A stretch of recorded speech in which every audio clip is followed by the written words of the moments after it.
Hi, I'm Martin, and this is Change from the Centre. So, I could talk about the Macclesfield by-election today and what's happening with Andy Burnham and whether Keir Starmer's got a future, but I'm not going to, because I think we've probably done that to death. I think people are probably a bit bored with it at the moment. And anyway, nothing is going to really kick off until after that by-election is decided one way or another.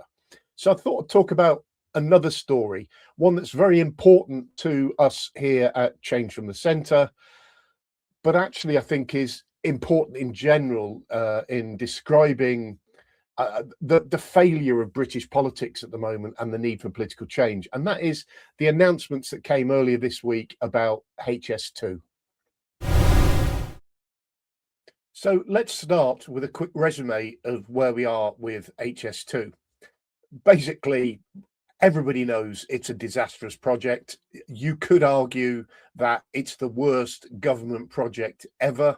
I think it's a difficult thing to say because there have been a lot of bad projects and we'd have to go a long way to do the comparisons.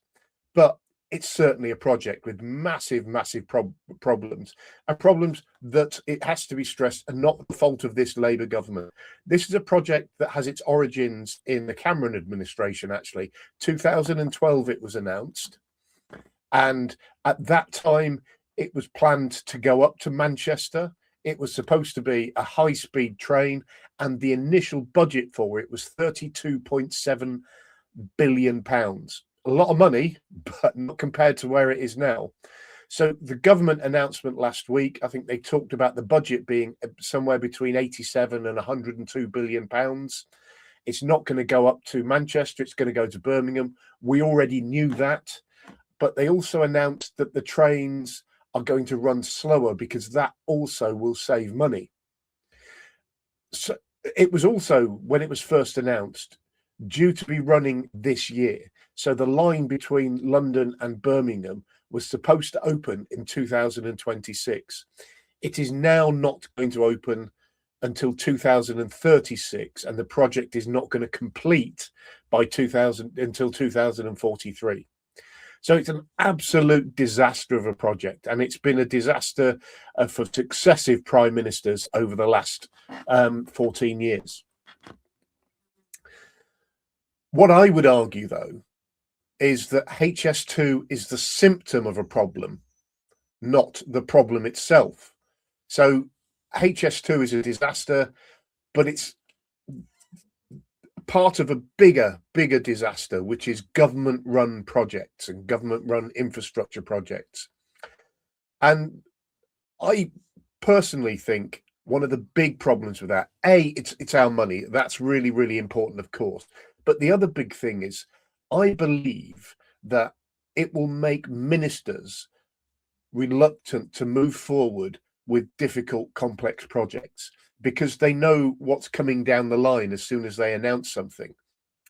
And we are a country that needs infrastructure. We need things to feed and enable growth. And so we need governments to start being brave. And the first thing they need to be doing, in my opinion, is to think about how we get past this. So the way somebody put government projects to me was, it was like asking a toddler to carry a wedding cake across a trampoline park. So you know it's possible, but everybody is expecting a disaster. And that's the way we are. And just to give you an example of a few projects that have been a disaster, just to show that, you know, that I have done a bit of research about this.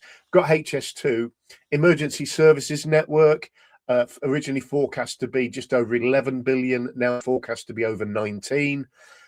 Crossrail wasn't the best project in the world. The Ajax armour vehicle, which some of us will know from the news about the fact that it was making the troops sick when they travelled in them. But also, it was a £5 billion project. It was supposed to deliver over 500 new vehicles. And so far, it's delivered 26 for 3.16 billion. We got the new hospitals project, which is hugely behind now. They were supposed to be delivered by 2030. We're now talking about completion by 2045. That's hospitals. which are things that we need to make sure our NHS keeps improving, because it needs to improve. The 20,000 new prison places, which have got a 5-year delay and I think £42 billion extra cost. I could go on, and it is worth saying that we do occasionally have decent projects that run to time and to budget. I can give you a couple of examples. The 2012 Olympics was one of them. The Olympics were a huge success, and in fact, this government is talking about bidding for the Olympics again, probably because they know that the 2012 Olympics are still within living memory and people recognise what a success they were. And it's worth saying that the 2012 Olympics crossed multiple governments as well, and still remained on time and to budget. The other one was the A14 upgrade, which was £1.5 billion upgrade to the A14, and something that I actually had a little bit, not a lot, but a little bit of involvement in. But that £1.5 billion programme was run to time and to budget. It's having a few issues now, but they're actually to do with, if I'm honest with you, they're to do with trees and stuff that have died along the side that are going to be replanted. Sort of irrelevant when you consider the bigger picture.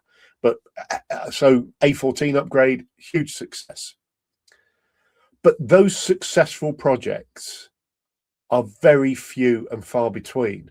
And my concern is that we don't learn the lessons from them, that we keep going through this sort of recurring pattern where we announce a project, we get moving with it, and then we run into problems, and there are delays and there are overspends, and we go through this endless cycle till eventually something pops out of the end that is way beyond expectations in terms of cost and time. Often, once they're delivered, like the Elizabeth line, they're pretty successful to operate. But that doesn't change the fact that from a project management perspective, they're a disaster. And what I want to talk about today is some ideas about how we might want to move forward and solve this problem. So how do we move forward and get beyond where we are now? There are a number of things that are relevant to this, but to me, the first thing, the most important thing, is the government has to stand up and say that the UK has a problem delivering major infrastructure projects and major projects in general. It has to stand up and admit it, and then talk about what it is going to do to actually end this problem. And let's start with the first part of that, which is to go overseas and look at how other countries successfully deliver projects. So as an example, let's talk about China. China is fantastic at delivering major projects. It's part of the reason why its economy went on that huge boom in the last decade. And part of that is there's obviously a huge democratic deficit in China, in that what they don't have to do is do all the consultation and everything that we have to do, because we are part of a democracy. And we shouldn't give up on that. We should make sure we get it right. We should make sure we do it sharp. We should make sure we listen and make sure we show we listen. But it shouldn't eat up years and years of time, as an example, for a massive public inquiry. And we need to find better ways of doing that, that keep the democracy, that keep the input into these projects from the public, from the voters, and from businesses and everything else, but actually speed up the process. And we may be able to learn from China for some of that, but certainly we can learn from China about how is it they're delivering them much, much quicker. But there are also people in this country who have run projects from a business perspective and from a government perspective, who are retired, so no longer have skin in the game either politically or financially, and therefore may be able to help to sit around a table and help government identify. What we don't need to do is do this work through consultants. So one of the problems with our projects, I think, and I'd say, these are my thoughts and not everybody else's, is that we we sort of surround projects with consultants until they give up. And I speak as a consultant myself.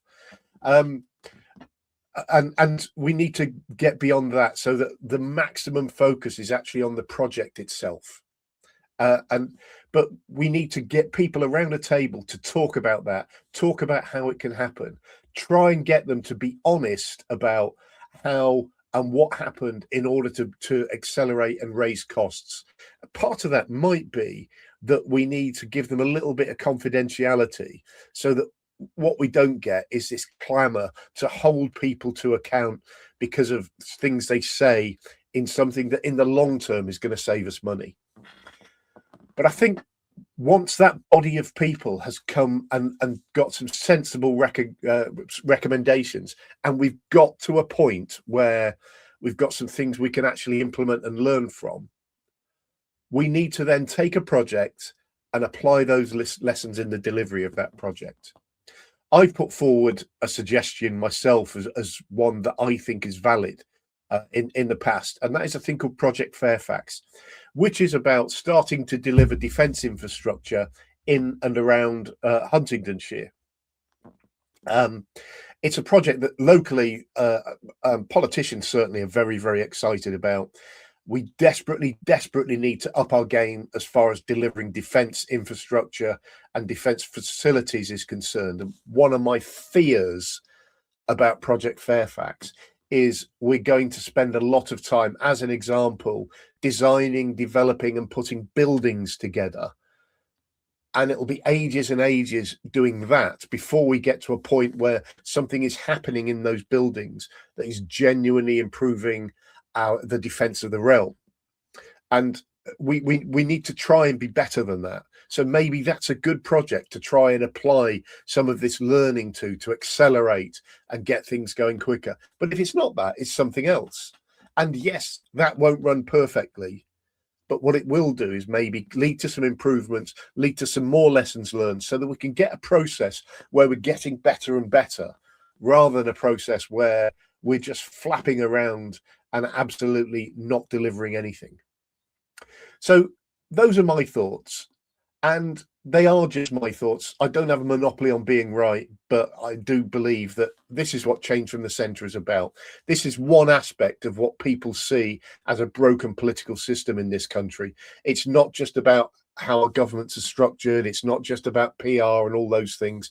We need new ideas, and we need to learn lessons from the past. And politics is dreadful at doing that at the moment. If you've got other ideas, if you've got better ideas, throw them in the comments box. I really do enjoy it when people comment. So please do that. But I hope above everything else, there's food for thought.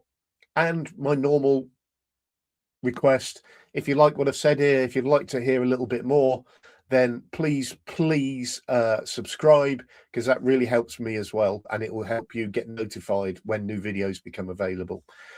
Once again, thanks very, very much for watching. Thanks very, very much for listening. I really do appreciate the fact that you take your time to listen to me. Thank you.